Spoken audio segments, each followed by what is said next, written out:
Oven seals are made from rubber and they can perish over time or become damaged, making it less efficient and costing you more on your energy bills.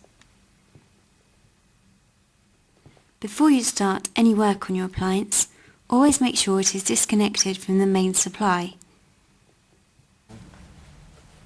To remove the seal, all you have to do is simply unclip it from each corner by pulling upwards and outwards.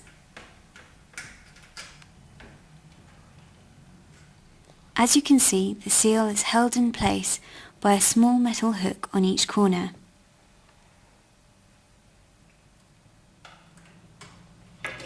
Once your old seal has been removed, to refit the new one, relocate the clips back into the fixing holes.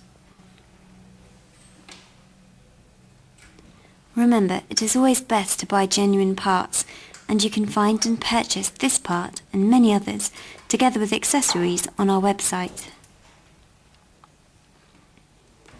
To make sure you order the correct part, you will need your model number.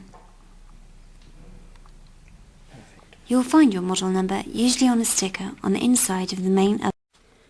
For further help or advice, contact us on 08 448 224 224 or visit our website www.canonservice.co.uk.